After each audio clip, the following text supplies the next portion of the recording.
So I guess we can start. Hello, everyone. My name is Aknor, and I'm a member of Event Management Department of Enactus NU. So today I will be the host of the event. So today our guest is our professor, Tim. Currently, he is teaching BUS one-on-one course. So today we're going to talk about it. And the topic will be, why did I fail as a student, but succeeded as an entrepreneur? So in the end, we'll have Q&A session, so be active as possible because we have a surprise for you guys and you'll receive a gift from our professor. So could you please introduce yourself, Professor? Sure. Thank you very much, Aknor, and welcome everyone. Thank you very much for coming on. It's a great privilege to be here. I think I came to an Enactus meeting about this time last year, so it's really great to be back here again. Thank you very much for inviting me. As Aknor was just saying, we have a prize tonight, I think, for the most active participant, which will be a book. And I'll show some books during my presentation, and whoever is deemed to be the most active participant will have the choice of which book they would like to take. So all of them are relatively new. So hopefully you'll find something there that's worthwhile. One other thing just before we start, I'm happy to take questions as we go along. If I say something which doesn't make sense or you disagree with, then maybe send a message to the chat and then maybe Aknor can interrupt me. Sometimes I don't notice if people have questions or not, but Aknor, please feel free to interrupt me at any time. Okay, righto, so let's get going. So I was asked to come along here today to talk about how I failed and succeeded, how I failed as a student and succeeded as an entrepreneur. That wasn't my choice of topic, I have to say, but hopefully I can do justice to that topic and you'll get something out of it. But what I'd like to do is, first of all, just talk a little bit about my background and then just reflect really on this statement of why I failed as a student and succeeded as an entrepreneur, and then just open things up for questions. Aknor's very kindly sent through a number of questions that students have already asked, and we can go through those and hopefully come up with some answers. But anyone else who's got questions, I'm more than happy to answer any questions that you might have to the best of my ability. So that's what I'd like to try and do today. And starting off just with my background.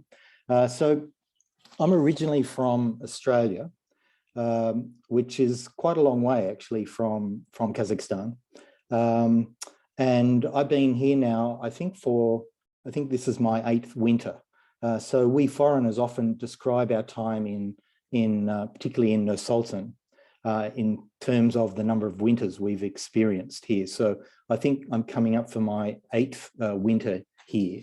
And I'm basically here because of my wife. I'm married to Loretta O'Donnell, who is the Vice Provost for Academic Affairs at NU.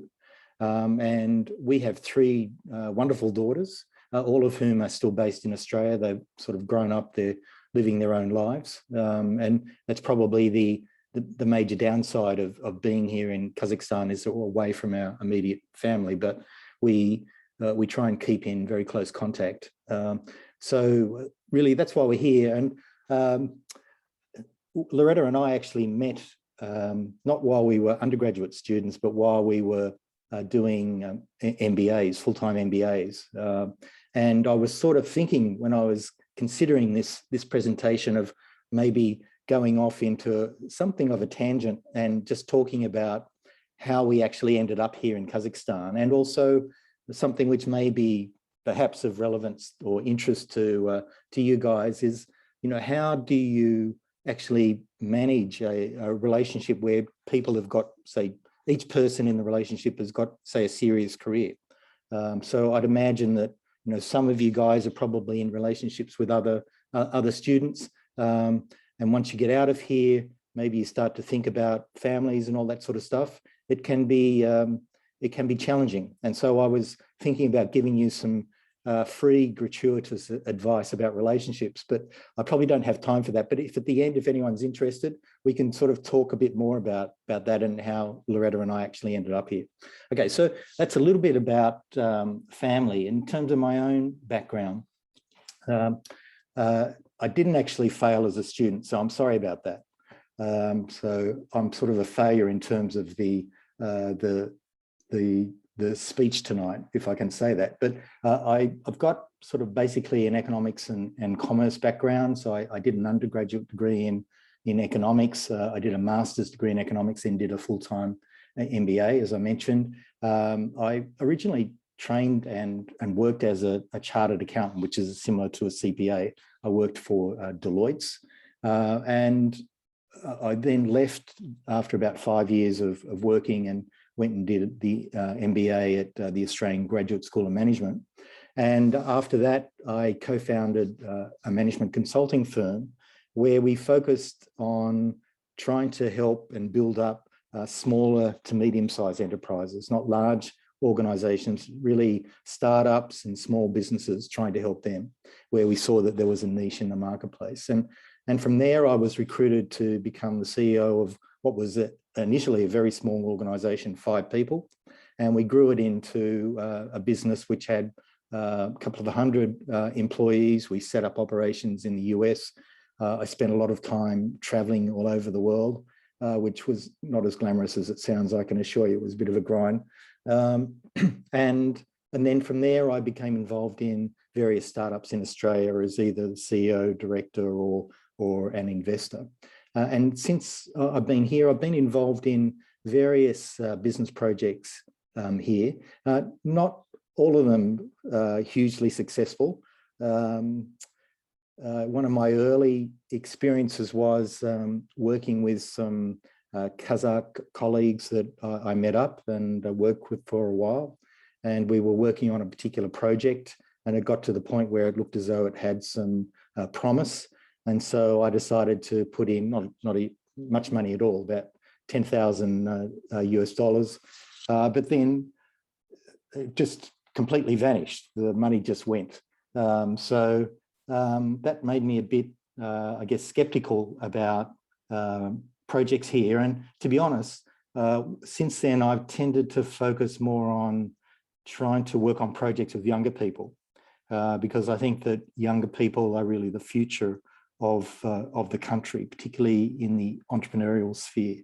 And just to touch on that a little bit, I think one of the major issues facing Kazakhstan is the level of corruption that does exist in parts of the economy and parts of society. And from a business perspective, the really big problem there is that, business, and to some extent society itself, business in particular though, it depends on trust.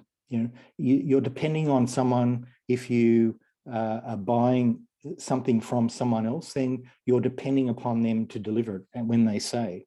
And so when you've got situations where you can't rely on people, then obviously that reduces trust, and it can also make business more difficult here.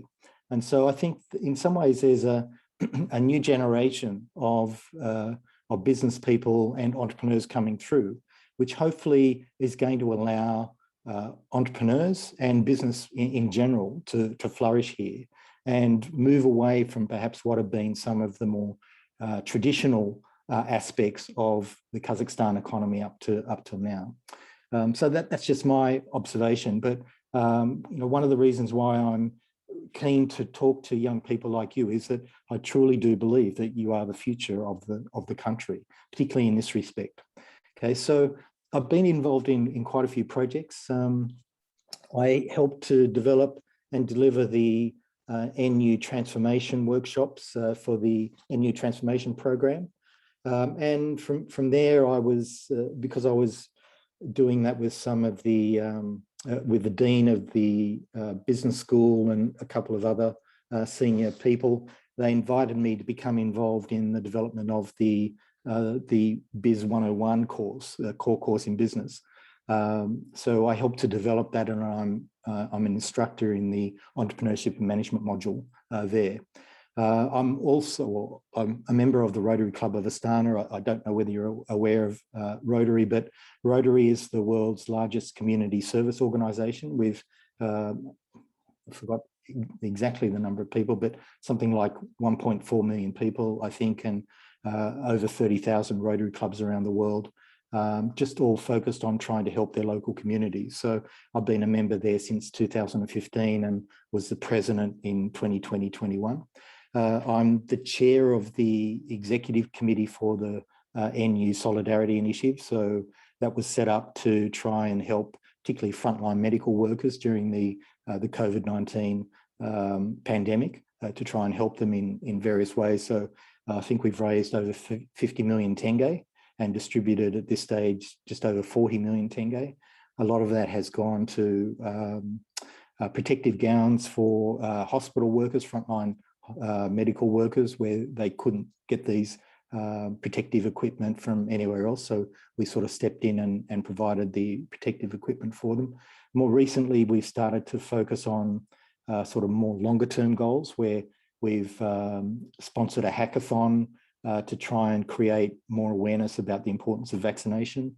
At the moment, we're thinking about perhaps creating a series of very short videos about addressing misinformation about vaccination as well. So we're doing some interesting things there. And then the last thing I wanted to mention was, which was just last week, is that I was invited to become a member of the new NU Student Emergency Fund, which has just been set up to try and help any students that have got or are in difficult circumstances. So that's sort of my background. And it's probably not clear from here, but it's certainly clear from me, from my perspective, that a lot of these things are all connected. And so one of the first things that I wanted to, I guess, share with you today is that one useful way of thinking about your lives, and also particularly as entrepreneurs, is to think of what you're doing as, if I can do this here, is to think of basically your life as representing the sum of all the decisions that you've made. And this is particularly true for entrepreneurs. But, if I look at my own career here, just basically some of the things that I put down here. So I decided to help create and deliver the NU transformation workshops.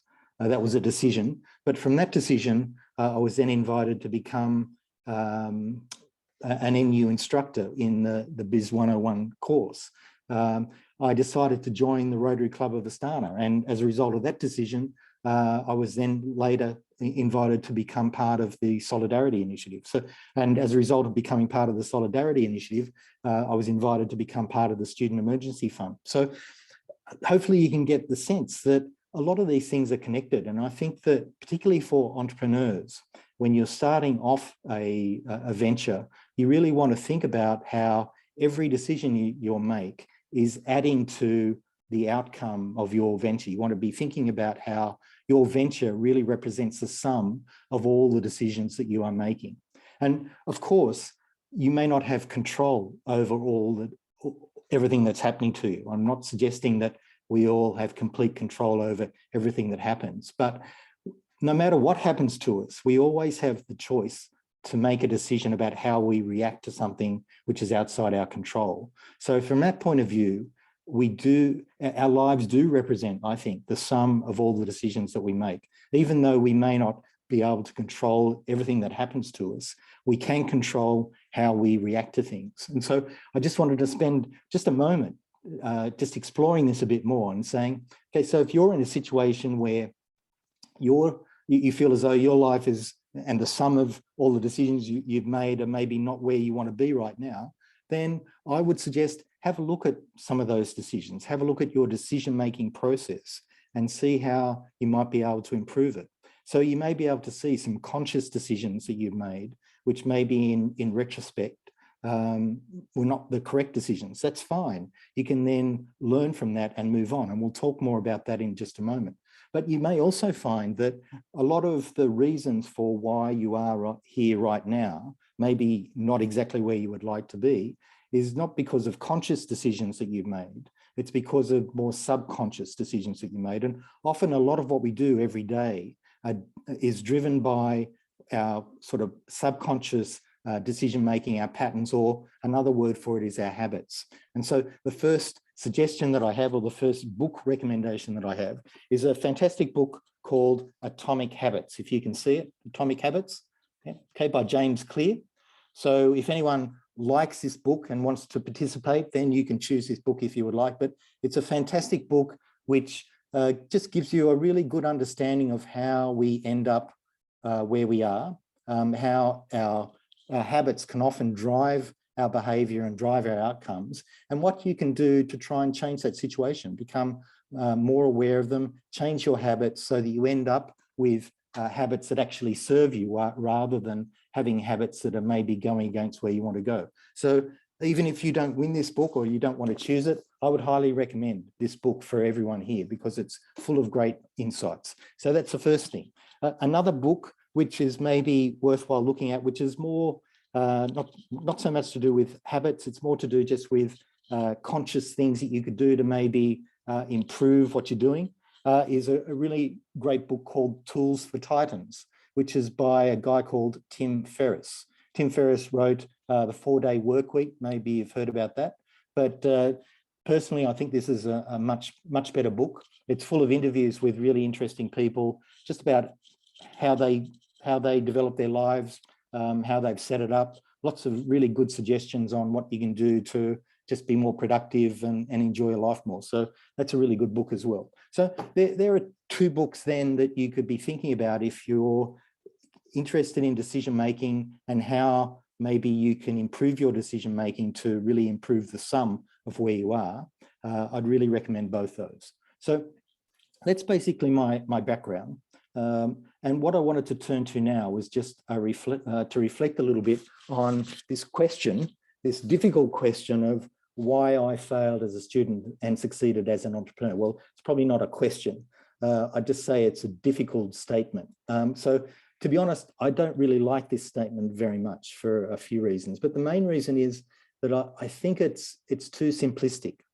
Of course, we can all think of failed students, people like Bill Gates, who dropped out of Harvard, Mark Zuckerberg, who also, I think, dropped out of Harvard. They both went on to found, multi-billion-dollar organizations and become very rich. So we can all point to people who've dropped out and have then succeeded as an entrepreneur. So that's the easy thing. But if you dig down a little bit more, you start to see that really this is just all too simplistic, because lots of people drop out as students. Many people become entrepreneurs, but not many people become hugely successful who've dropped out and become as successful as people like Bill Gates and Mark Zuckerberg. So the statement by itself, I think, is a bit simplistic. And what I'd like to do is to try and dig down a bit deeper and try and uncover some of the underlying issues, which I think are important and maybe you might find interesting. And I sort of want to break it down into 2 parts. The first part is just to think about this thing, why I failed as a student. Okay, so let's have a thought experiment. Let's assume that we're all, say, 12 months old. We're all, excuse me, 12-month-old babies. And we're 12 months old, and so therefore we've got to do our walking test. Okay, so we've got a walking test, and to do the walking test, we have one opportunity to stand up and walk. And if we can't stand up and walk in our first opportunity, then we failed, and then we have to sit on our bottoms for the rest of our lives. Okay, so pretty stupid, huh? Because when we all learn to walk, when we're 12 months old or whenever, then most of us don't just stand up and walk the very first time. We stand up, we stumble around, we fall over, and we try a few times, and then gradually we get the hang of it, and then we're able to walk. And it's a bit like that as an entrepreneur, where you're trying to do something for the first time. You may not know how to do it. And because you don't know how to do it, perhaps you're developing a new product or service which has never been developed before. And there's really no sort of background and guidelines that you can use to give you an idea of what you do and what customers are going to be interested in. So what do you do in that situation? Well, you could just do nothing because you don't know what to do, or the alternative, which is what most entrepreneurs would do, would be to try a few things. So you maybe develop a few ideas and you send them out to customers, and then you then get feedback from your customers, what they liked, what they didn't like. And so in doing that, you start to make some progress, but at the same time, you're also making mistakes. And so the message I guess I'm trying to get across here, first of all, is that as entrepreneurs and also as individuals, we learn by making mistakes. That's one of the fundamental learning properties that we all have. When we're trying to do something new, it's very, not unusual, but it's uncommon, I guess, for us to get it perfectly right the first time. We tend to have to try things a few times, make mistakes, make corrections, and then we get going and then we're fine. And that's what being an entrepreneur is, because we are trying to create new products and services. So that's the first thing that I wanted to get across here, is that as entrepreneurs, we often have to learn by doing. It's not as if there's a book like this that we can look up, which has got all the answers, and we automatically know what we have to do. Often we just have to try things. We have to learn by doing. And that leads me to the next point, which is, as students, or as students in educational institutions, that can be a bit of a problem, because if you look at the way most education is geared today, then what do you get rewarded for? You get rewarded for being correct. What do you get penalized for? You get penalized for making mistakes. And so for people who are interested in being entrepreneurs, who are trying to, do something which is new, which we just talked about, where you have to learn by doing, and by learning by doing, you are going to make mistakes. It's a bit of a conflict, if you like. So I think one of the issues which all institutions, educational institutions, including NU, is still, I guess, having to grapple with is, how do you actually create a learning environment which is going to encourage people to become entrepreneurs, encourage them to actually make mistakes, to become comfortable in making mistakes, because that's what entrepreneurs do. And my personal view, strong view, is that this ability to learn by doing and to be entrepreneurs, everyone has this, but in some ways it's been driven out of us, sometimes by our educational system, where the incentive is not to make mistakes, not to really learn by doing. The incentive is to just get it right and not make mistakes, because you get rewarded for that. You get 100% if you make no mistakes. So that, I guess that's one of the issues that I have with this statement, why I failed as a student. Because if I were you, I would strongly recommend that you never use the word failure. And that sort of leads me to the next point, that you really just want to regard any setbacks you have not as failure, but actually just as feedback. That's all it is, it's feedback.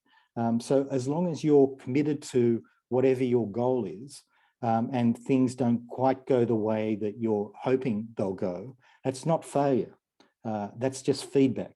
And so all you need to do is to take that feedback on board and then keep moving forward towards your goal. So my strong recommendation is to not use the word failure in any sense at all. Just treat it as feedback. Okay, that's all it is. As long as you're focused on going somewhere, if things don't quite go the way that you're interested in or want them to, don't treat it as failure. It's just a feedback. Okay, and so how can we actually use that in practice? Well, here's I think a really good process, if I can use that word, that I'd strongly recommend. And this comes from another fantastic book called Principles by Ray Dalio. For those of you who've done the Biz 101 course or doing it at the moment, we mention Ray Dalio quite a bit in the course. So Ray Dalio is the founder and chairman of Bridgewater Associates, which is the world's largest Bridgewater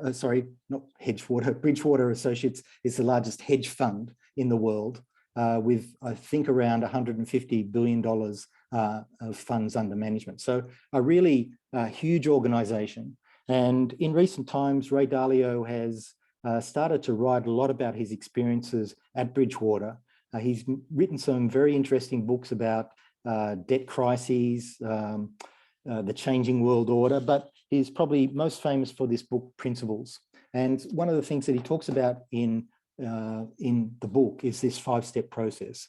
You can read it as well as I can. But basically what he's saying is, start with some clear goals. And one of the points that he makes about goals is that if you really choose big goals, then what tends to happen is that you also start to develop big capabilities to meet those goals. So his recommendation is to think big, if I can say that. So dream big goals rather than just small things. And then secondly, he's talking about how you need to identify, well, what's stopping me from getting to my goals? And don't be comfortable with those problems. Look at what the barriers are for you to get to where you want to go and say, we're going to do something about it. And that leads to his third point, which is don't just look at the sort of the surface of the problems that you've got. Try and get down to the root causes of what's happening. And I think what's important here is to look at what's happening in terms of the systems or the processes which are driving the outcomes or of the problems, if I can say that. So most problems are due to systems or processes. And what Dalio is saying here is, well, if you can understand those systems or problems which are giving you the problems that you're encountering, then you can then understand what are the root causes driving that process. So he's essentially saying, don't just be satisfied with some sort of surface solution, really try and dig down into the underlying causes of your problem and deal with those roots and get rid of the roots so you don't have to have or encounter that problem anymore. And then once you've done that, then you start to, well, I've already talked about this, design a plan to overcome the problems, and then you just push through to completion. And as you can see on the left-hand side, and I think that this is really important, in Dalio's model, and I think in life in general, life is rarely linear. Okay? I think one of the things that we all like to see is something, very linear, very straight. We get to where we want to go as quickly as we possibly can. But in reality, that doesn't happen all that often. And so I think one of the important points to take in here is that progress towards your goal is more likely to be cyclical or circular rather than linear. And that's just the way life is, and something we all have to accept, that for easy things, yes, it can be linear, but for difficult things, challenging things, it goes back to what I was saying before, that often we're trying to do things that have never been done before. We try things, we make mistakes, we learn from them, we move on. And so it tends to be a cyclical process like that, where we try things, we make mistakes, we uncover what are the underlying causes, we deal with those, then we move on to the next problem and deal with that. So I think it's a really great model of how really the world works, and it can really serve as a template for really anyone to move towards where they want to go. So I highly recommend this 5-step process and also Dalio's book. Okay, so that's just some very simple reflections on this first part of the statement about failing as a student. Now I wanted to just talk very quickly about the second part, which is succeeding as an entrepreneur. And the thing is that, and you're probably familiar with this, that most entrepreneurial ventures don't actually get off the ground. And there's a lot of evidence to say that up to 95% of small startups cease their operations within 5 years of commencement. Okay, so going back to the statement in its totality about why I failed as a student and succeeded as an entrepreneur, you can see that, first of all, there are issues with students failing, and we don't really want to use the word failing anyway. And then very few people who, say, drop out of university or try to become entrepreneurs actually end up being successful at it. And so I want to just dwell a little bit on why I think, or what are some of the underlying reasons why that occurs. Why are we in a situation where so many new startups cease operations so quickly? And the first thing is this, what I would call the spider in the web problem. And this really refers to a situation which is really, I think, quite common, where an individual will start a business and they enjoy running their own business. But what tends to happen is, as that business evolves, as it grows, and the complexity of the venture increases. So maybe you bring on more employees, you have more customers, you have to deal with more suppliers, whatever it is. The level of complexity of your venture will start to increase.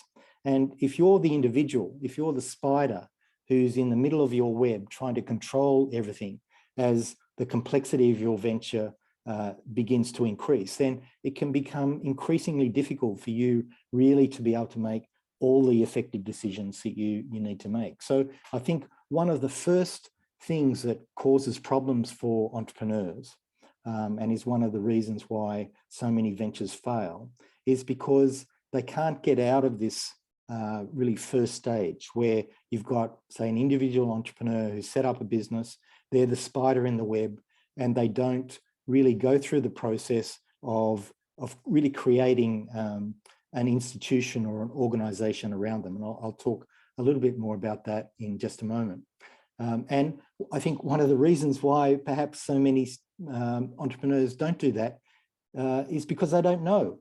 And so it goes back to what we were talking about before. Maybe if you're a student and you learned about these things, then maybe not so many entrepreneurs would be making this sort of issue, this problem or mistake, if I can say that. So, maybe being a student can make you actually a more effective entrepreneur, which is something I actually tend to subscribe to. So this is the first issue, that a lot of early stage ventures don't go very far because they've got this spider in the web syndrome, where the individual sitting in the middle of the organization can't make all the effective decisions that they need to, and they're not prepared really to let go of the power that they've got to allow other people to maybe get involved in helping to build and scale their organization. And that sort of leads to the next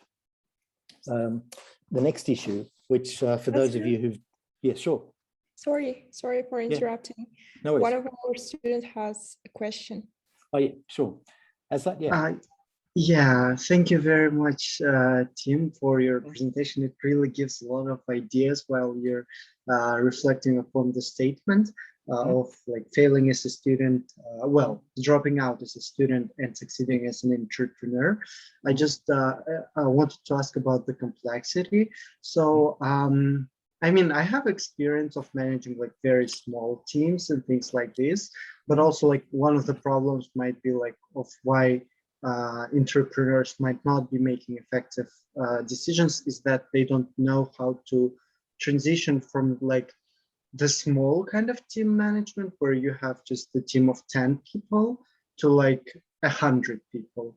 And I guess wanted to ask what tips could you give to make this transition, or what could really make it more effective to manage a much more complex organization than a very small team?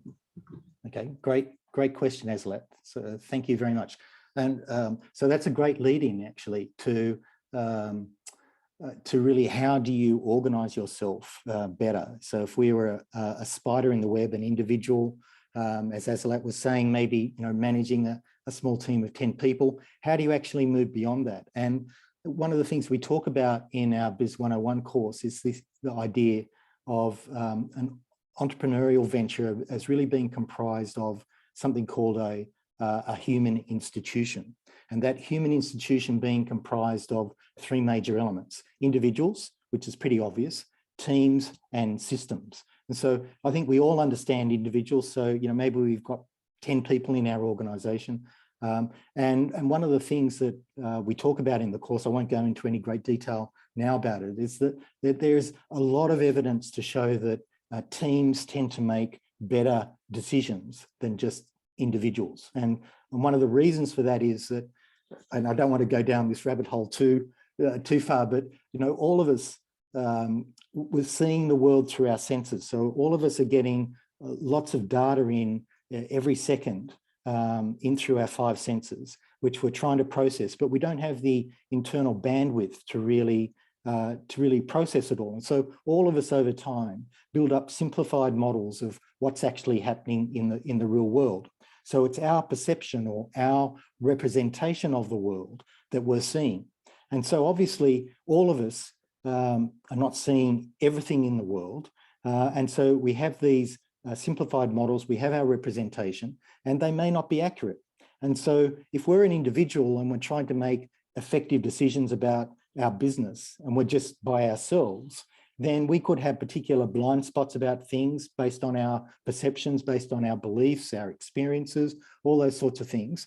And hopefully it makes sense that if there was a team of you that were sharing your perceptions of actually what is going on, then you're going to be in a better position to make better decisions because you're seeing the world a bit more accurately, particularly if you've got people who've got different perceptions. So if you've got people in your team who've got different perceptions, who have a different view of what's happening, then hopefully by pooling those perceptions, you're going to get a clearer understanding or a more accurate understanding of what's actually going on in the world. And once you've done that, then you're in a position where you can make a more accurate or a more effective decision. And so that's one of the benefits of moving from just being an individual spider in the web to at least having teams. And before I move on, another thing which is also worthwhile pointing out is that, often when we're in teams, we don't like to see conflict. We like to see everyone getting on well, everything is fine. But in reality, actually a bit of conflict can actually be very helpful, because if that conflict is not personal, it's about, this is my perception of what's happening, this is your perception of what's happening, and the focus is on trying to come up with a more accurate perception of what is actually happening by listening to each other, then that actually is a great thing. So one of the things I'd encourage you to do in your teams at uni or whatever you're doing is to look on conflict not as something which is necessarily bad. It actually is potentially quite positive, as long as you don't make it personal, as long as it's focused on, what is the issue we're trying to work out here. If you can pool your perceptions, then you can come up with more effective decisions. So individuals, you can understand, I think teams can allow you to make more effective decisions. But what's really most important, I think, which really sets most small businesses from much bigger businesses, is this third element, which is systems. And systems really just represent all of the steps, all of the elements, including the people and the teams, which go into really transforming something into an outcome. It doesn't really matter what it is, but it's a series of steps involving people, raw materials, whatever it is, which transforms something into something else. That's a system. And a lot of small businesses, a lot of single entrepreneurs tend not to develop systems. And once again, I think that's one of the issues which causes them to not really go very far. And so if you're thinking about how do I move from, say, a team of 10 people and I want to scale it up my business even further than that, if you've got teams, then the next step really is to look at what systems do I need to put in place, which is going to allow me to really understand my business, sit on top of my business, and be monitoring what's going on without having to do everything myself. So in some ways, systems are like the habits of an organization. So we all have personal habits. You can think of systems as being our organizational habits. And once again, not trying to get into too much detail here, but one of the problems, particularly with more established organizations, is that often we don't actually understand our systems. And one of the things that I often say is that you can't manage what you don't understand. And so often over time, we create these systems, but then no one really understands why those systems are there and what they're supposed to be doing. And so every so often, I think it's really important to be looking at your systems and making sure that you understand what they're supposed to be doing, and they're actually doing what they're supposed to be doing as well. And that's actually one of the reasons why NU is going through this transformation program over the last few years. It's because the organization's 10 years old, it's developed systems. Now it's looking at those systems to make sure that they're actually fit for purpose. maybe there are better systems that need to be put in place because the organization today is a lot different than it was, say 10 years ago. So I know that's a very long-winded response to Azalat's question, but hopefully that's given you some insights that, to scale your organization, to move away from being the spider in the web, you need to be thinking about teams and, most importantly, systems in order to grow your business.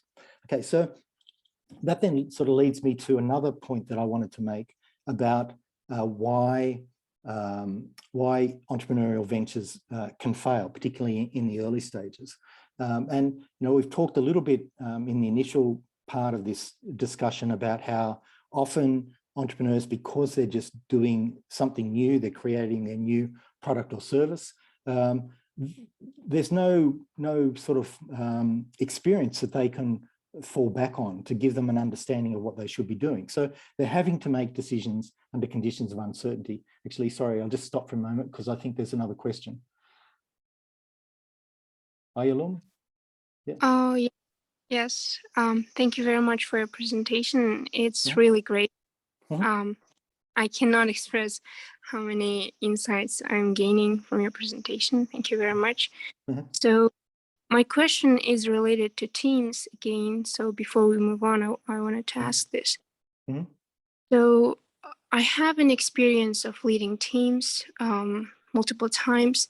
However, and I've been always the leader, and I always had this issue, trust. So like one of the reasons this kind of, spider things happens with teams is probably, it might be because the leaders, that spiders, they might have some trust issues with people. And when they grow much bigger, they kind of, don't trust other people and so on. So, what do you think about that? And what kind of advice do you have for such kind of people who have issues with trust? Yeah, look, that is a really great question and insight. And it is a really big issue, I think, particularly for in the entrepreneurial area as well, where often you've got one or two individuals that have started something from nothing. They've really had to sort of struggle to build up what they've got. They're proud of what they've got. And they're also used to making the decisions. They're used to being that spider in the web. But as we talked about, as the business gets more complex, then being that spider in the web becomes less functional, if I can say that. You just can't do everything yourself. And so as we talked about, creating teams, creating systems allows you then to scale. And obviously individuals and teams, they're both human things we have to deal with. And I think one of the biggest challenges for entrepreneurs and actually for leaders just in across the spectrum is this, I guess, perception that as the leader, you have to make the decision. And I guess I need to qualify that a little bit. So, as a leader, yes, you're responsible for the decision which is ultimately made.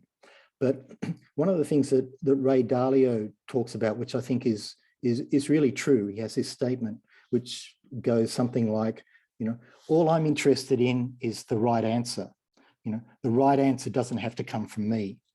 Okay, and I think that's a really important perspective for a leader to have, which not all that many leaders have. I think a lot of leaders feel as though, they're the leader, they're at the top, they make the decisions, and people need to do what is they're told. But in today's very complex environment that we all operate in, and I'll talk a little bit more about that in a moment, in today's environment, the leader may not be the best person to answer this particular question. Someone else in the organization may have a better understanding of what is actually going on. And so, I ask you, or pose the question, what's going to be the best for the organization? Is it better for the leader to make the decision, even though they may not have a good understanding of what's going on? Or is it better to allow the person who has the best understanding to sort of come forward and to explain what's going on, and for the leader to then rely upon what they're saying? So obviously it's a second. What the organization and what the leader should be most focused on is to get the best outcome, to make the most effective decision. The most effective decision or the answer doesn't have to come from you as the leader if there's someone else in your organization who's got a better perspective on what's going on. So of course, that may not, that requires, I guess, learning within the organization, within the team, to get a better understanding of who knows what. And so, you know, it's not as if you can just defer to someone who says, well, this is the answer, if there's no evidence for it. So in, for example, Bridgewater Associates, they have systems which actually start to measure the accuracy of suggestions and answers and decisions that people in the organization come up with. So over time, they build up profiles about people and their expertise. And so when there's a particular issue that comes up, which requires that expertise, then they know who to go to. Okay, so it's quite sophisticated. And in some ways, Bridgewater, if you look at it, it can be quite a daunting place to work because it's very transparent. Everyone is aware of what their expertise are, and they're being, I guess, ranked by their team members, fellow team members, on, you know, what sort of decision-making capability they have in particular areas. So in meetings, for example, they'll all have their phone. They have a little app on their phone, and they'll be all sort of ranking each other on, you know, who knows more about this particular issue, who knows less about that issue. And there's nothing personal about that. It's all about trying to come up with the best possible outcomes, the best possible decision. So that's once again, a very long-winded answer to what you were saying. But I think one of the things that leaders are challenged with, and hopefully this is something that you as the next generation can grasp, is that the leader doesn't have to have all the answers. Okay, the leader just has to be focused on making sure that the organization, the team, comes up with the best answer. The answer doesn't have to come from you as the leader. Thank you very much. I think that was great. Thank you. Okay, all right. Sorry once again for all my long-winded talking. So I'll try and move on. But getting back to the purpose of this particular slide is one of the other reasons why I think entrepreneurial ventures have a lot of issues is this second question here. So in our Biz 101 course, we talk a lot about how as entrepreneurs we're concerned with making decisions under conditions of uncertainty, and as entrepreneurs we're really concerned with three main issues. First of all, what are we trying to create? You know, what's the problem or the solution we're trying to address? And then secondly, what does our current reality look like? That where are we right now? And then the third thing is, how do we get from where we are to where we actually want to go? And these three questions is not something that you just ask yourselves just once when you start off your business. It's actually something as an entrepreneur you should be continually asking yourselves. Because the situation changes over time. So you always want to be asking, you know, what are we trying to create here? You know, what are our current or future needs are we trying to address? What does our current reality look like? And how do we get from where we are to where we want to go? And I guess in my experience, one of the issues that a lot of entrepreneurs have is that they tend to skip this second part, this second question. And what they do is they say, okay, yeah, we're going to create this. We've got a really great idea for a new product or service. And then they immediately leap to part three and say, okay, this is the plan that we're going to use. And often they haven't really considered where they are right now, what I would call their current reality, so that they can understand whether the plan that they've come up with is actually a good plan, which is going to take them towards where they want to go, or it's not a very good plan and it's going to take them in a totally different direction. So trying to understand where you are right now is a really important part of then being able to make decisions and plans, which are then going to lead you to where you want to go. And often as entrepreneurs, we tend to skip that. And I guess one of the other things that we talk about in our course, in fact, we've been talking about it this week, in terms of what can we do to get a better understanding of where we are right now. We've touched on some of these points already, but one point would be to work in teams, to share our perspectives of what is going on so that we get a better understanding of our current reality by a shared perspective. Another thing that we could be thinking about is by making sure that we are going through a deliberate process of analysis. So rather than just saying, this is what I think is happening, this is where we are right now, then going through a process, maybe, I don't want to get into too much technical detail here, but maybe you've heard of a SWOT analysis. So you look at what your internal strengths and weaknesses are, look at what your external opportunities and threats are. Even something relatively, simple like that can give you a better understanding of where you are right now and put you in a position to be able to make better plans or strategies than just by dismissing it and just coming up with a plan. So once again, one of the things I would encourage you to do as entrepreneurs and even as individuals. So, maybe it's clear to you that you can use this sort of little model for really anything you're trying to achieve. If you want to get good grades, or you want to create some new venture, you can be using this little model of putting up, what are we trying to create here, getting a vision of what you're trying to do, then trying to understand where you are right now. And the more accurate you can understand where you are right now, then the better off you're going to be in terms of what plans you should put in place to move you to where you want to go. Okay. And obviously you can combine, what Dario was saying with his 5-step process. So, while I've got here, moving from our current reality to the proposed solution as a sort of a straight arrow, in reality, as we talked about with what Dario said, it doesn't tend to be linear. It tends to be cyclical or circular. And so, you want to keep in mind that you're probably not just going to go straight to where you want to go, that you're going to encounter some roadblocks. You're going to have to work through what those roadblocks are, what are the underlying root causes, and you're going to have to deal with those. So it tends to be more a cyclical process rather than linear. Okay, so that's another issue that I think as entrepreneurs and even as individuals, we need to be aware of, to have a good understanding of where we are right now. And before making plans, just take a step back to really try and understand where you are, and then create plans which really take that into account and are going to move you towards where you want to go. So that sort of leads me to the Biz 101 course. I just wanted to give you a very quick overview. I appreciate I'm really running out of time here.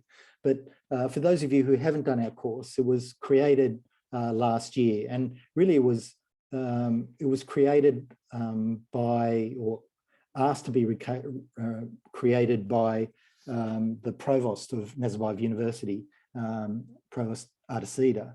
And based on his experience over in the US, running some very big universities over there, being involved in a lot of startup organizations as well, he was really keen for all undergraduate students to have some exposure to business and particularly entrepreneurship. So that's really why our course was set up. We're just a 7-week module in Biz 101. The other 7 weeks is made up of finance and accounting, which is really the language of business. Our focus is really on teaching a little bit about entrepreneurship and management, giving some skills and concepts and that sort of thing. And what we try to do, I guess, is to do what I've been talking about today. So we actually get people to work in teams, students to work in teams, so they can share their perspectives. And we get them to learn by actually doing something, by developing their own entrepreneurial opportunity, which they then put together and present as their final group project. So I guess we to some extent, we're walking the talk. We're saying that being an entrepreneur can be difficult. You're trying to do things that have never been done before. You make mistakes. So what we're trying to do is to really give students the experience of that, having to make decisions under conditions of uncertainty where they may make mistakes, but to build their own entrepreneurial opportunity so they know what it's like. And to help them, we have a series of what we call scaffolding assignments during the module, so they don't just wait until the end of the semester to sort of create their entrepreneurial opportunity. They're actually working on it throughout our module. And we get them during our sort of tutorial sessions to work in their teams, so that they have the chance to, just in their individual teams in breakout rooms in Moodle, Zoom, to work in their teams to be developing their entrepreneurial opportunity further. So that's sort of how the module is set up.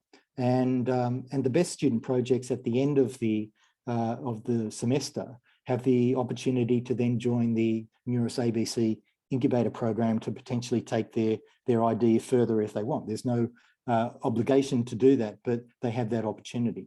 Okay, so before we actually move on to some of the questions that students have asked, just a couple of reasons why I think this course is important. And the first one is that, as we've, I guess, talked a little bit about, being an entrepreneur really by definition requires you to be making decisions under conditions of uncertainty. But when you think about it, all of us have to make decisions under conditions of uncertainty now. And one of the things that President Katsu is fond of talking about is that we live in this thing called a VUCA environment, an environment of volatility, uncertainty, complexity, and ambiguity. And I guess, you know, a really obvious example of that is the COVID-19 pandemic.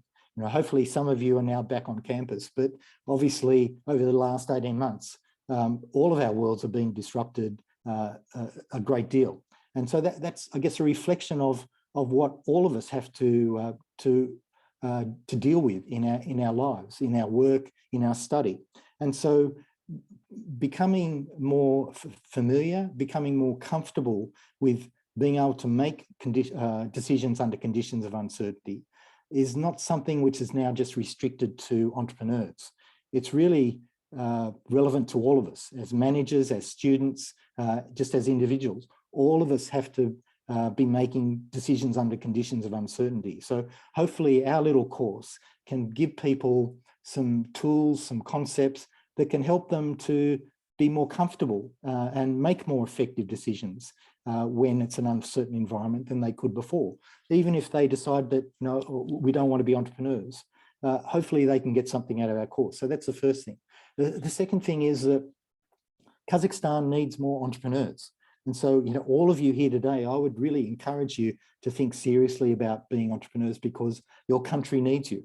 And if you think back to President Tokayev's address to the nation in September last year, you know, one of the things that he was very clear about is that the the economic framework which has allowed Kazakhstan to get to where it is right now, which is a fantastic achievement, it's not going to be enough to allow the country to achieve its long-term strategic goals of becoming one of the top 30 countries in the world by GDP per capita. Okay, so just doing what you've done in the past, or the country in the past, is not going to be enough to get the country to where it wants to go. And so one of the things that President Tokayev said, he was very explicit about it. He said that one of the 7 key guidelines for Kazakhstan's economy in the future is going to be to create a new generation of managers and entrepreneurs. That's you guys. Okay, so that's why this course is so important, because Kazakhstan needs more entrepreneurs. And then the third reason why I think this is an important course is that everyone can be an entrepreneur. Everyone has the ability to be an entrepreneur. People can learn to be entrepreneurs. It's not something that you are born with and other people are not born with. Everyone can learn to be an entrepreneur. So if you haven't done our course yet, then I'd strongly encourage you to think about it. It's not an easy course. There's a lot of concepts and things we talk about, but you know, hopefully people, when they look back, they find it a worthwhile experience. So that's the hope anyway. So that's really all I wanted to talk about. I apologize for going on for so long, but I did get a number of questions forwarded on to me before the session. And I just thought I'd quickly go through them and then we can just open the floor up to other questions. So the first question is, what's the most interesting idea on the course, but unrealistic for implementation in Kazakhstan?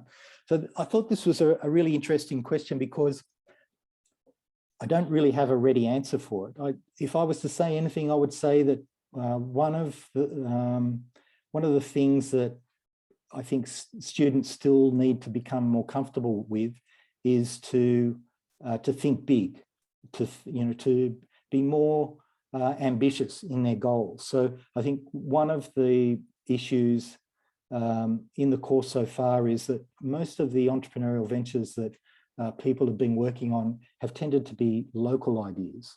And I'll talk more about some of them in just a moment. But, if I had one piece of advice for the sorts of projects you could look at, I would encourage you to, think as big as you possibly can. Don't just think as Kazakhstan as a market. Think of the world as your market.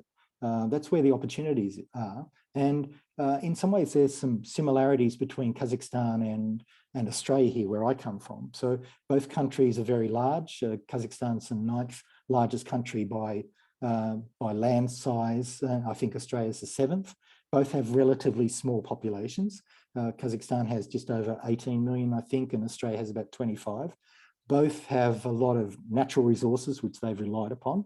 So there's a lot of similarities there. But one of the things that Australia has had to deal with, not all that well, I have to say, is that for entrepreneurial ventures, trying to operate in an economy with only 25 million people, quite dispersed often, it can be very difficult. You can't build a really big business just based on 25 million people. And so you really have to think of the world as your market right from the start. And so we have this saying, or I have this saying in Australia, that really our entrepreneurial ventures have to be born global. And so, in answer to this first question, my recommendation would be just simply, to try and create ventures which are born global. Think of the world as your market. Think as big as you possibly can. Be as ambitious as you possibly can. Because based on my experience in the course, there's really hasn't really been anything which has been completely unrealistic. Most of them have been quite realistic. So I'd encourage everyone to be more unrealistic, more ambitious. Really go for it. Okay. Any questions, any observations? Otherwise, I'll just keep moving on. No? Okay, I'll move on. So second question, what services ideas have become in demand? Well, you guys probably have as good a view of this as I do, but obviously, online learning, online business, online transactions, everything online as a result of the COVID-19 pandemic. And it's highly unlikely that I think that we'll go back to the way things were exactly before. So, anything which can help people to transact online or to live online, I think particularly in the older generations who are maybe not as confident about living online as younger people like you are, there's probably a lot of opportunity to help those sorts of people, make it easier for them to live online, to attend or organize events online, all those sorts of things which you probably take for granted. For older people, that can be a bit of a challenge. So I think there's a lot of opportunity just as society and the economy continues to really move more online. Okay, so that would be my answer to number 2. Number 3, what do we think about business incubators and accelerators? Well, I think they have their place. So they can create an environment for a new business which can be more supportive. So, excuse me, maybe you're in an incubator where there's complementary startups that are there. You can be sharing maybe resources. You can be sharing your experiences. So, being in an environment where you've got like-minded people, even if they're not working in the same exact area as you are, that can be helpful. And that can also help, I think, to create an ecosystem, an entrepreneurial ecosystem, where businesses start to evolve, which help to support other entrepreneurial ventures. And so once you get that, maybe you're developing some new product and you need a prototype for it. And so you need someone who can produce 3D models for your prototype. So if you've got someone in your incubator who's there who can do that, then that could be really helpful for you. So from that perspective, I think that incubators and accelerators can be helpful. They're not the be all and end all, but they can be helpful if they can create a supportive environment for your particular startup. But you want to be careful about which ones you go to. Make sure that it's going to work for your business, that there's something which is there which is going to complement and help to support your business. Don't just go to an incubator just for the sake of going there. Make sure that you can see something of value there. Okay, number 4, in your experience, what are the most common mistakes entrepreneurs make? Well, hopefully I've given you some of my views there. So, you know, things like, I guess, the spider in the web, you know, people not being able to build teams and systems and create the foundation and platform for scaling their business. I think their issues, not really understanding their current reality very well and building plans that really don't reflect their current reality. And I think there's some of the biggest issues. But I guess ultimately, you know, it comes down to not making good decisions. That's the sort of the bottom line. You make decisions which are not effective and they lead you in a way that is not really helpful to your particular business. Okay, and hopefully I've given you some ideas about how you can avoid those sorts of things. And if you do our course, then you'll learn a few more things about them, I think, as well. Okay, so that's the first page. So next question is, what do you think about becoming a franchisee? Look, being a franchisee can be useful for people, but it depends. So it can be useful to give you a better understanding of how a business works. As a franchise, you're basically getting an existing business model, so that can make things easier for you. But there's some, there's some issues, I think, with franchises that you need to be cautious about. So the first one would be that typically the people who make the most money out of franchises are the franchisor. You know, the people who set up the franchise and then sell it to other people. So they're the ones that tend to make the most money. So if you're a franchisee, if it's a good business, it's a good business model, you've got customers in your particular territory, then you can do quite well. A lot of people who bought into McDonald's franchises, particularly in the US, maybe here in Kazakhstan in the early stages. I think, that's well-known sort of brand, a good business model. Yes, franchisees can make money out of it, but I think in a lot of cases, franchisees can get into trouble when they find that maybe they don't have as many customers as they thought they were going to have. Maybe the business model really doesn't fit the customers that they're supposed to be targeting. Maybe they don't get enough support from the franchisor. So I think you can look at franchises, but you want to be careful, I think, and make sure that it's a good fit and there's some potential there. That would be my view. Okay, number 6. In your opinion, what prospects are there for Kazakhstan in creating a business compared to? Look, I think Kazakhstan's got a number of positives for it. So particularly sort of the younger generation like you guys. You're incredibly bright, and you've got, I think, cultural factors which support the building of some good businesses, which is you like to work together, support each other, working in teams. So I think that's really good. As I mentioned before, one of the issues which needs to be dealt with in order for Kazakhstan to really fulfill its potential for creating I think a really vibrant entrepreneurial ecosystem is just dealing with any corruption and making sure that business is transparent, that people can trust each other. Because as I said before, without that trust, it's really hard for businesses to move forward. So I guess that's the biggest issue that needs to be dealt with. And I think it is being dealt with, particularly as the older generations, which are used to that way of business, are sort of starting to move on, and newer generations, younger generations like you guys are coming forward. So, hopefully that is going to stand Kazakhstan in good stead in the future.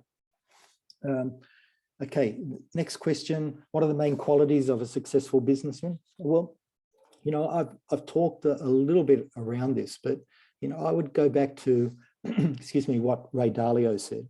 A successful businessman or a successful leader, really the main focus should be on trying to come up with the best answers so that you can make an effective decision. And it doesn't matter where the answer comes from. You just want to come up with the best answer so you can use that to make your decision.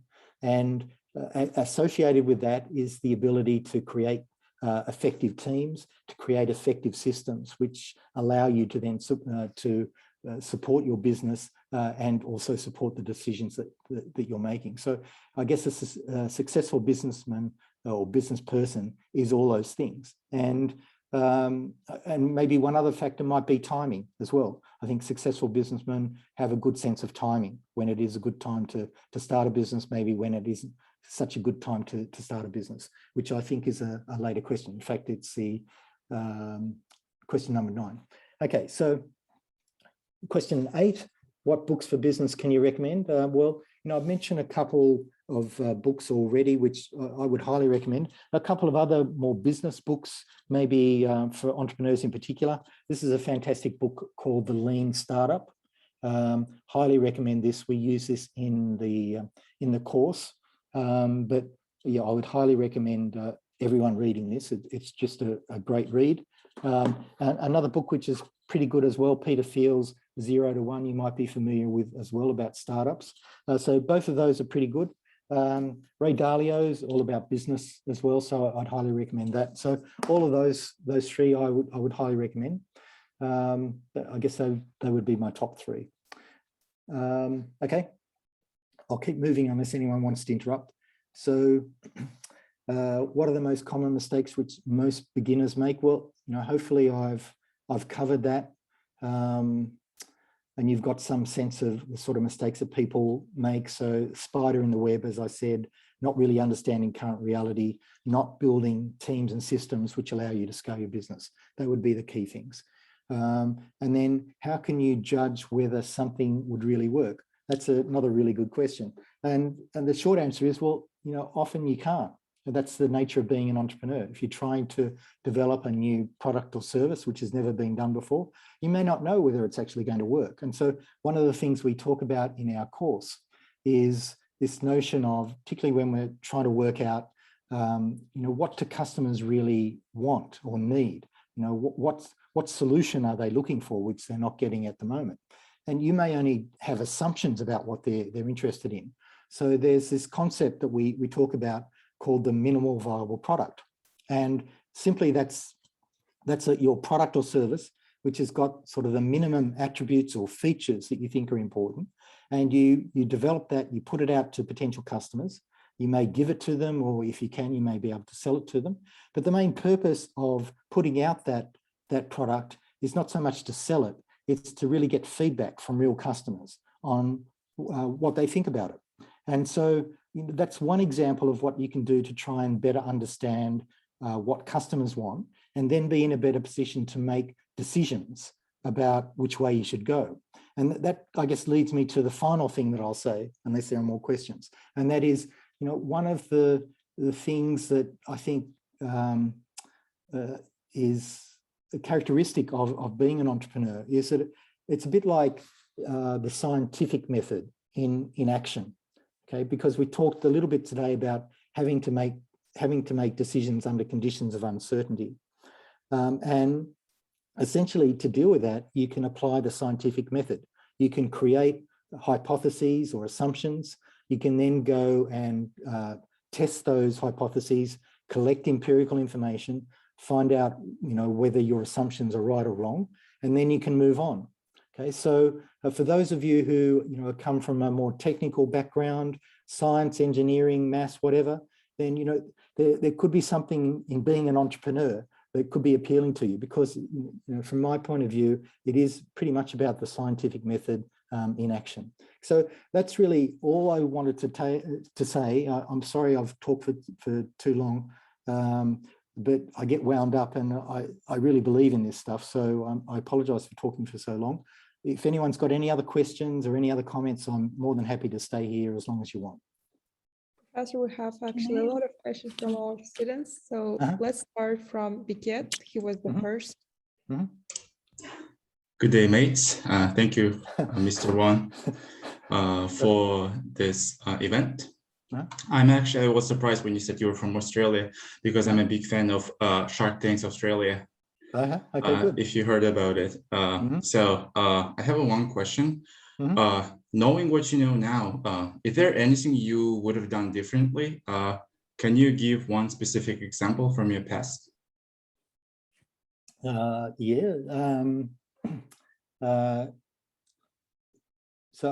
I mentioned in my background that I was the CEO of a listed company for 9 years. And in hindsight, I probably would have been better off leaving that organization earlier than I did. So I would say that I probably stayed on too long there. So that would probably be one of the things that in hindsight, I would do differently. Simply because I won't go into all the details. That could be, we could be here for hours just talking about all of that. But, I think that as we talked about today, sometimes organizations need new perspectives, fresh perspectives. Sometimes you get stale in the way you're looking at things. So sometimes organizations need to be renewed sooner rather than later. So in hindsight, I probably would have been better off, and the organization maybe would have been better off if I moved on earlier than I did. I appreciate your answer. Thanks. No worries. Walter? Good evening. I wanted to thank you for your time and presentation. I wanted to ask if you are a student or young again with all of your knowledge, where or what would you start from to become a successful entrepreneur?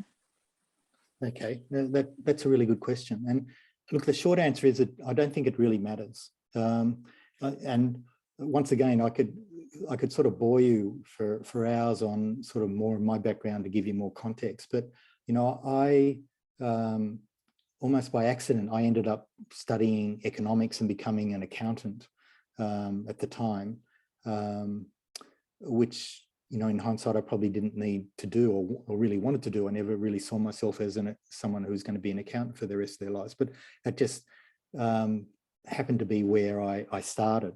And to be honest, I don't think it really matters where you start. It's more a mentality, I think.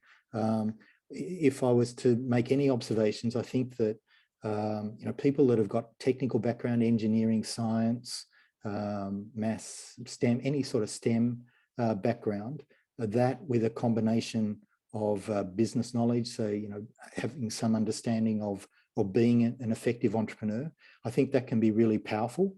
I think that a lot of people with technical backgrounds don't quite make the transition into becoming effective entrepreneurs and effective managers. And if you can make that transition, if you've got both that technical skill set and also the business skill set, then that is very powerful. And it's, in my view, it's not all that common. So if you can do it, that's probably a pretty powerful combination. Okay, thank you. Okay. Nazarbayev? Professor, thanks you for your lecture. It was full of many insights and it was useful for me personally. Okay, so great. my question will be personal. So when we set up different goals, initially we will face many obstacles, many problems, and the temptation to quit will be greater. But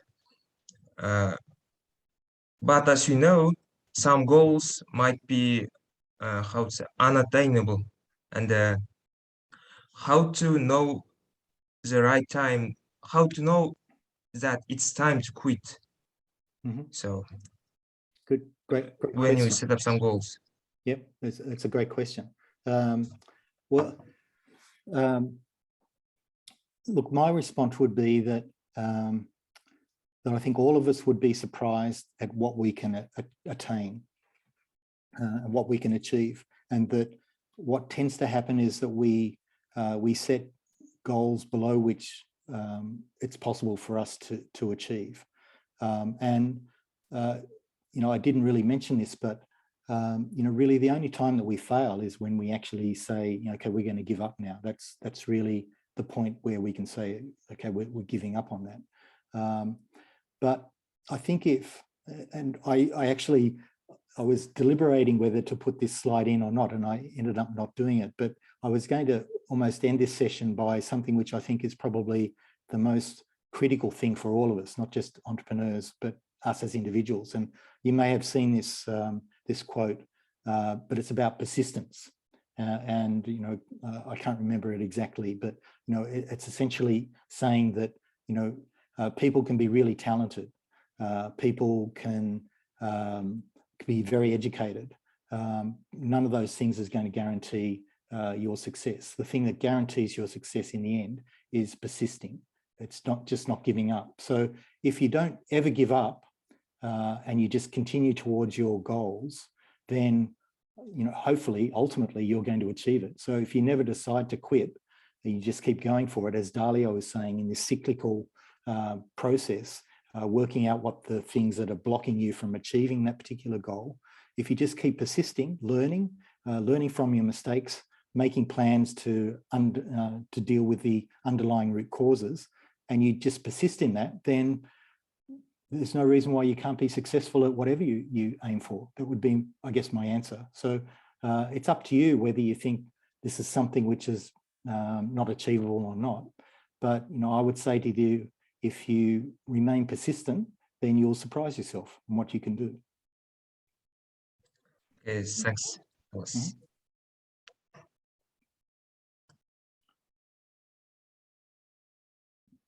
Okay, so next, Ayola.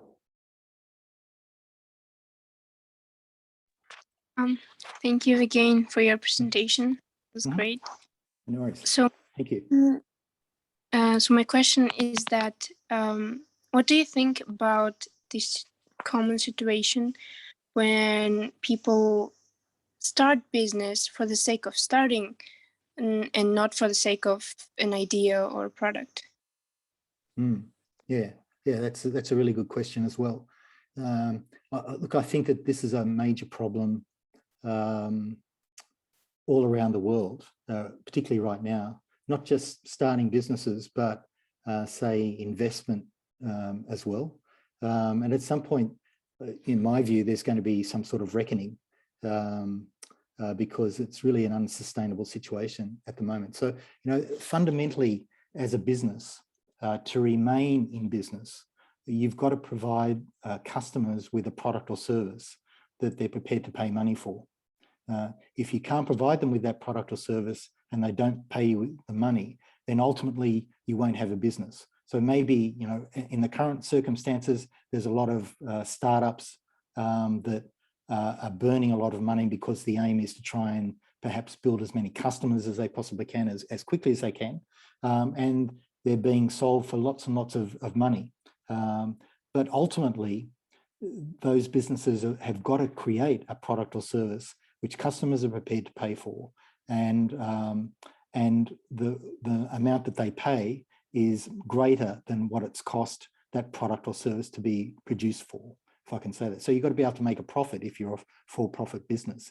And, right now, I think that there's just a lot of businesses that don't really fit that criteria. And at some point when perhaps money and interest rates are not quite as readily available, not as cheap, then there's going to be a reckoning where, people are going to be much more focused on making sure that they're investing in businesses that actually create products and services.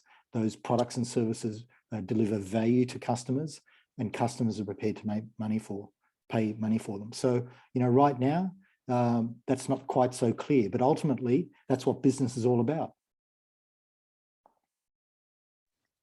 I see. Thank you very much for your answer. Okay, Bigjan. Good evening, everyone, and thanks for your presentation, Professor Wawn. You have mentioned earlier that students of BUZZ 101 course who takes that they one of the main issues are like they're setting goals for local markets like Kazakhstan's or Australia's. And I wanted to ask about your opinion. What do you think? What is best for entrepreneur, like to start after graduation, completing bachelor's degree, a small traditional business, and then getting experience and expanding after that, or to continue after bachelor's degree to study, like postponing their income, like and continuing to study masters and getting degree, like.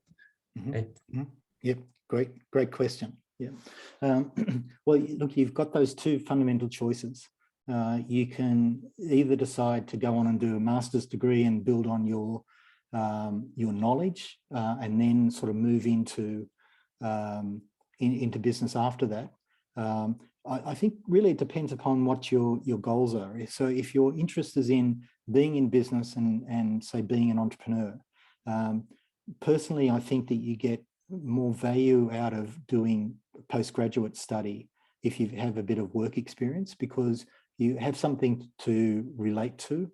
Whereas if you do your undergraduate degree, you then go on and say do an MBA or a master's degree in something, then you've got a lot of theoretical knowledge, but particularly in your master's degree, you may not have a lot to relate it to. So you've got a lot of theoretical understanding of how businesses work, but if you've got a little bit of work experience under your belt, then you're just going to get, I think, more out of the course. So I don't think that it's a critical issue, these days, but certainly when I did my degree, my first master's degree, the requirement actually was that you had to have worked for about 5 years. And the reason for that was simply because people who had worked for that amount of time got a lot more out of the course than people that hadn't done any work experience at all. So, I'm sorry if I'm sort of being a bit ambivalent about it, but if you're focused on business, then I guess my recommendation would be, do your undergraduate degree, maybe get a bit of work experience for a year or two, then go back and use what you've learned to sort of apply it with a master's degree. Okay, thank you. And one another question, may I ask, what did you do after getting bachelor's degree? Okay, business, what kind of business? I worked as an accountant. Yeah, so so I worked as an accountant for about 5 years in various types of disciplines. So so I guess I was never, someone who saw themselves as, say, an auditor for a long time, but I worked as an auditor for a year or so.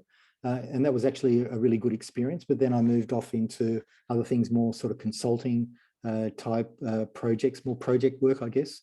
And then I decided that, I really wanted to get more educational experience to really sort of take me to the next level and sort of start to pivot more into business and management, rather than just being, say, an accounting specialist or a professional who was sort of on the sidelines, watching what other people were doing. I guess my inclination was to try and do it.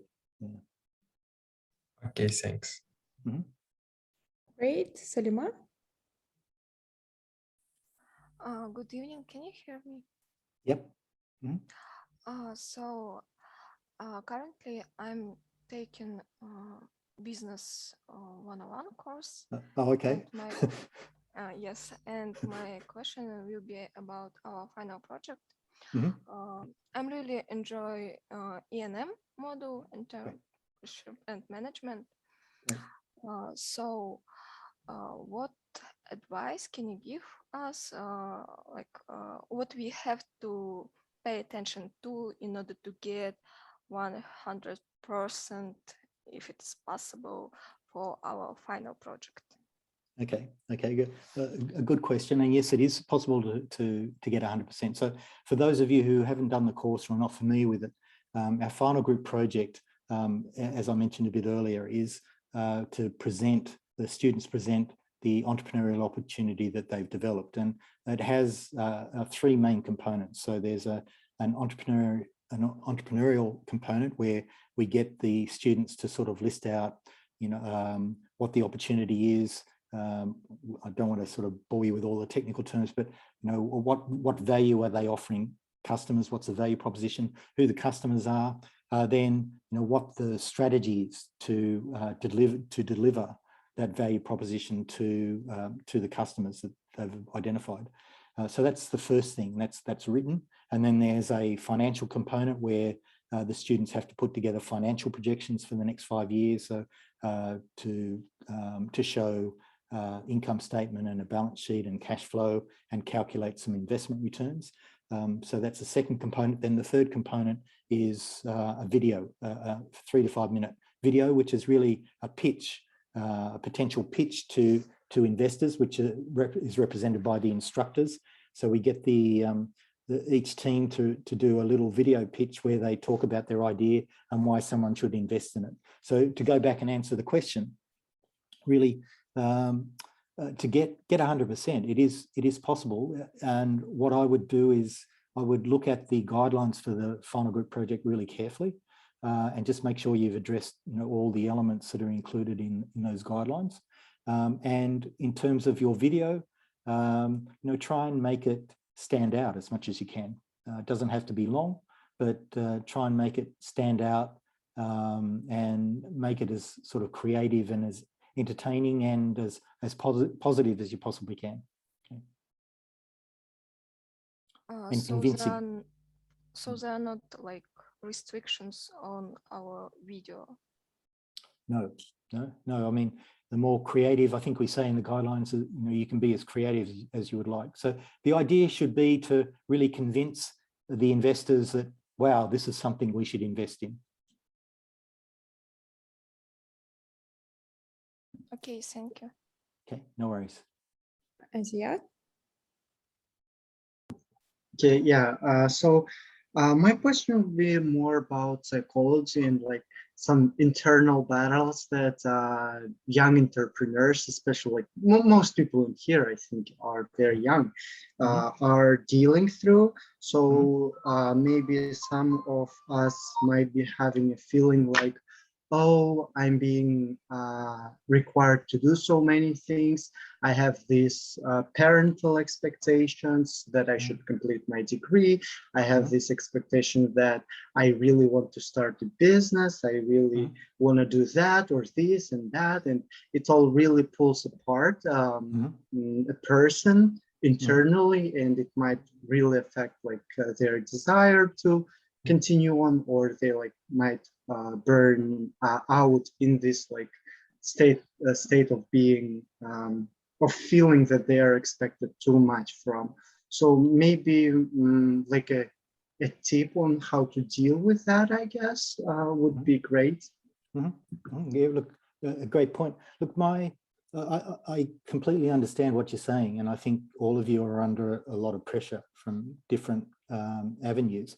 My advice would be, first of all, going back to some of the things we talked about a bit earlier. First of all, I would really try and understand your current reality as best you can, and get it out of your head. So you're thinking about all these things. You've got parental expectations. You want to have a business. So what I would do is try and get it out of your head and really try and describe your current reality as accurately as you possibly can, leaving as little out as you possibly can. So the clearer it is, the better it will be.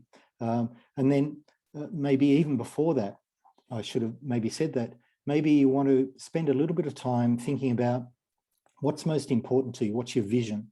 What's the goal that you want to achieve? Maybe do that before you even start thinking about your current reality. So just be completely free of where you are now. Don't think about where you are right now. Just think about what do you want to achieve in your life, whether it's in 5 years, 10 years, 50 years, whatever it is. It depends on what your time frame is. But try and map out what really is most important for you, and create some goals, maybe some priorities if you've got more than one. So try and work out which ones are the most important. And so once you've done that, you've got some idea of what's most important to you, what you want to aim for, then map out, excuse me, your current reality, and get as clear an understanding of where you are right now, including things like, I've got a lot of parental pressures. Maybe I've got relationship issues or whatever else it is. You know, I really want to become an entrepreneur, but I don't have all the understanding at the moment, or I don't have the funds to be able to do it. Whatever it is, just write it all down. And then once you've done those two things, then you can start to think about, okay, what sort of plan do I need in order to start moving me towards where I want to go? And then you can use things like Dalio's little five-step process, where maybe you want to start identifying, as an example, you know, what are the biggest barriers that I've got right now, which is stopping me from starting to move to where I want to go? And maybe that's a case of, you know, maybe it's my parents want me to do this particular degree or work in this particular business. And so that's the issue that you need to work on first. And so then using Dalio's model, the next thing would be to try and understand that problem in more detail, and then work out what are the underlying root causes of, you know, why have I got that problem? So not just operate at the surface and say, oh, I'll have a chat to my parents and see what they say. And, you know, they just say, no, we want you to do this. Try and dig down deeper than that and try and understand, well, what are the underlying issues that maybe your parents have that, you know, you want to try and deal with so that this whole problem can go away. That's what I would suggest. So identify what the problems are. Maybe starting with maybe the biggest problems, or maybe the easiest problems to solve.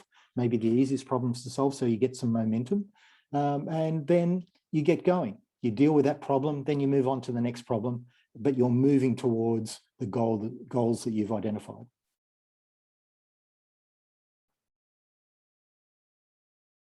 Is that okay? Okay, thank you very much. And Ramina? Good evening, Professor. So I wanted to ask, in what kind of startups would you invest, or what kind of businesses are you investing in right now? That's another good question. I think, as I mentioned before, I think there's a lot of opportunities around helping people, particularly older people, transition from sort of offline life to online life. I think there are opportunities there. In terms of sort of industry sectors, I have a bit of a background in biotechnology. And so I think that there's huge opportunities in biotechnology. The trouble with biotech still, though, is that the timeframes involved in bringing things to market are still very, very long. You know, as an example, I was involved in a startup probably 20 years ago, and we actually created something which is now known as proteomics, which is the sort of the study of, or mapping of, all the proteins in the human body, or in the body.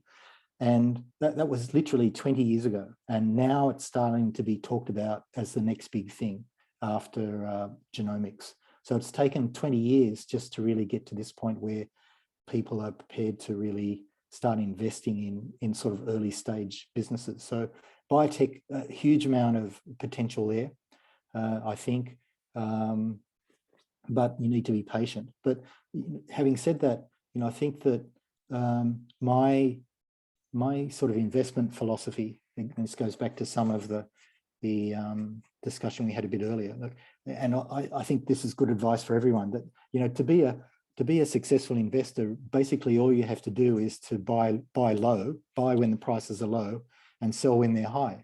And that's one of the advantages of working with startups or investing in startups, because you have that opportunity to invest in things or be part of something when it's just starting off, when there's not much value there.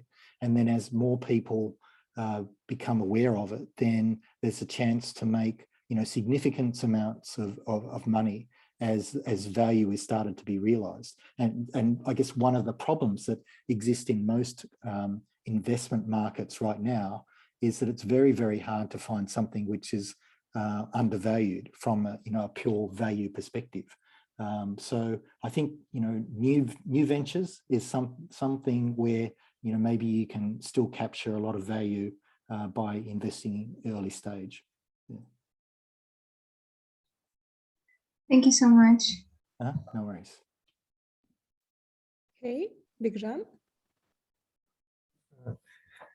Dear professor, do you have like any regrets about like about investment? Like for example, you thought investing money for some company, like for some startup, and then you didn't decide to do it, but after that, like its price get to the moon and something like that. And Yeah. how do you cope with this like regret? Yeah, look, that's a really good question. And I'll sort of approach it a couple of ways. The first thing is that not investing in something which is that subsequently goes on to become very successful. That is one problem, but I think a bigger problem is investing in something that doesn't go anywhere. Investing in something which you shouldn't have invested in. That's a bigger problem because you've actually put money towards it. So there can be a sense of regret at the opportunity cost at not investing in something which has gone somewhere. Yeah, so you can regret that. But the thing that I would point out is this goes back to decision making once again. That and to some extent, it's that saying, hindsight is a wonderful thing. But, often there's this concept which is called resulting. And what it basically means is that, that people see a great outcome. So maybe an investment has done really well. And therefore, someone who's invested in that has made a really good decision. And so at one level, that is the case, obviously, if they've made money out of it. But it doesn't necessarily mean that they made a good decision. They may not have gone through a good decision-making process. The result may not be due to their decision-making prowess or decision-making process. It may simply be due to luck. So in the short term, luck can play a role. In the longer term, our decision-making is going to play a more important role. So the most important thing, I think, to try and minimize regrets about, whether I should have invested in something or not, is to make sure that you've got a good decision-making process and that you feel comfortable with the decision that you've made at the time, even if it means that maybe you've left something on the table. If you've had invested in this, then you would have done well. But then, as we talked about throughout tonight, what you can do then is learn from that mistake. Why did you decide not to invest in that? And then it turned out to be a really good investment. Was it due to luck? Or was there something in your decision-making process which meant that it wasn't the best decision that you could possibly make? Okay, thank you. Oh, I'm happy that students are being so active. So, Salima? May I ask about Rotary Club? Sure. Okay, so as I mentioned before, Rotary is the world's largest community service organisation in the world, with over, I think, 1.4 million members, and I think around 34,000 Rotary clubs, basically in every country in the world. And it's run out of the United States in Chicago. The organisation itself is over 100 years old. There are people like, say, Bill Gates and Warren Buffett, who are Rotary members. But basically, the aim of Rotary is to really just to try and help local communities. Well, actually, let me step back a little bit. It's actually a good example. You might know that saying of think global and act local. Is everyone familiar with that? Think global, act local. So Rotary is a really good example of that. So Rotary has some sort of global initiatives that it's involved in. Because it's been going for 100 years, it's been able to build up very significant funds. So it has several $1 billion of funds available for projects. And so globally, Rotary is involved in things that it thinks can make a difference in the world. And one of the biggest projects globally that Rotary has been involved in is to eradicate polio.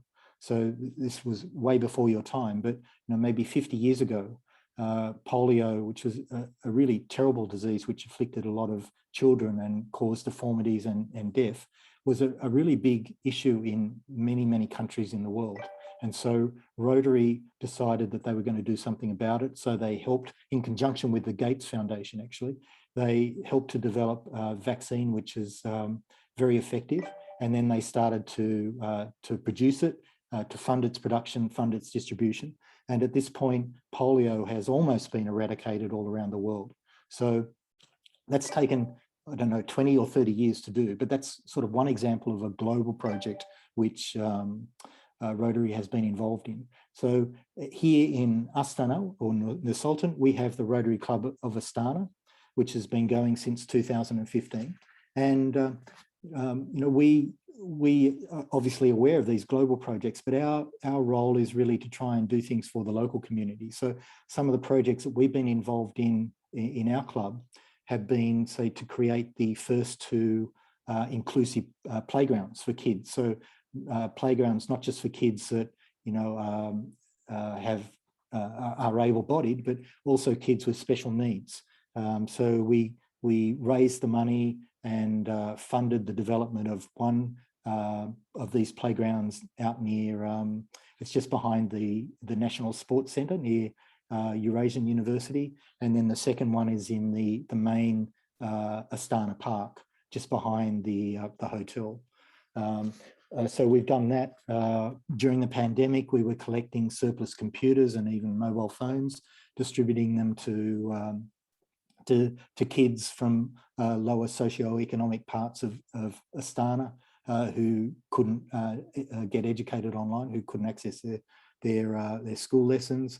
We've done a lot of work with disabled kids. We work with an orphanage at Urupinka, which is about 150 kilometres from Astana. Our most recent project that we're working on right now is working with the Astana Hospice. So hospice, as you're probably aware of, it's a facility for people that have got terminal diseases. It's a relatively new concept here in Kazakhstan, but it does tend to be an important or integral element of most modern healthcare systems. And so this hospice has been set up. It doesn't get a lot of government support, so we're trying to support it, but maybe more importantly, and this is maybe a good example of how Rotary works, one of my colleagues in our Rotary club is currently based in Scotland because of the COVID pandemic. He can't get back here to Kazakhstan. And so he's been going along to Rotary meetings of the Rotary Club in Edinburgh in Scotland. And he started to talk to them about this project with the hospice. And one thing led to another, and they have some connections with a hospice in Scotland. And so now that hospice in Scotland is going to be working with the hospice here in Astana to give them some guidance, because this hospice in Scotland's been going for many, many years. They've got a lot of experience. And so they're going to be working online with the Astana hospice to help them with cases and that sort of stuff, while we're looking at how we can help to give them more equipment and stuff like that. So I know, once again, this is another long-winded answer to your question, but that's, in a nutshell, that's the sort of stuff that we do at the Rotary Club of Astana. We have about 19 members at the moment, about maybe 13 or 14 are local Kazakhstani citizens, and we're always looking for new Kazakhstani members, because foreigners like myself, we come and go. Really, the future of the Rotary Club here is really dependent upon Kazakhstani citizens being involved.